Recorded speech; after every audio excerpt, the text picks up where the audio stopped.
Hello guys, Bigg Boss season 7 winner Anu ആണെങ്കിലും ജനഹൃദയങ്ങളിലുള്ള winner നമ്മുടെ അനീഷ് ഏട്ടനാണ്. അദ്ദേഹത്തിന് സ്വന്തം നാടായ കോടന്നൂര് ഇന്ന് കൊടുത്ത സ്വീകരണം സൂപ്പർ.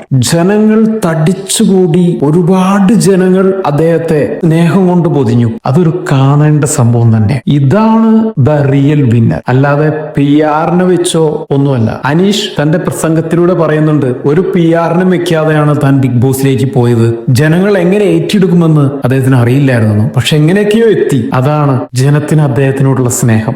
പറയാൻ മറന്നുപോയി, ഒരു നല്ലൊരു സുഹൃത്ത്, സപ്പോർട്ടർ, അനു വിൻ ചെയ്യുന്നത് വെയിറ്റ് ചെയ്ത് കാത്തിരുന്ന കൂട്ടുകാരൻ ഷിയാസ് കരീം, അദ്ദേഹം വന്നിരുന്നു അനീഷിന്റെ വീട്ടിലേക്ക്. അപ്പോ പറഞ്ഞത്, ഞാൻ അനീഷിനെ സപ്പോർട്ട് ചെയ്തിരുന്നു. കാരണം ജനങ്ങളുടെ ആ സ്വീകരണം കണ്ടു കഴിഞ്ഞപ്പോ ചിലപ്പോൾ ഒരു പക്ഷെ ഷിയാസിനെ തോന്നിക്കാണും അനുവിനെയല്ല സപ്പോർട്ട് ചെയ്യേണ്ടിയിരുന്നത് അനീഷിനെയായിരുന്നു. ഇതേപോലെ പല ആളുകളും മലക്കം പറച്ചിൽ തുടങ്ങിയിട്ടുണ്ട്, പലരും പല തരത്തിലും തുടങ്ങിയിട്ടുണ്ട്. വരും ദിവസങ്ങളിൽ നമുക്കറിയാം, പയ്യെ മനസ്സിലാക്കിക്കോ സത്യത്തിൽ ആരാണ് ജയിക്കേണ്ടിയിരുന്നത് എന്ന് നമുക്ക് കാത്തിരുന്ന് കാണാം.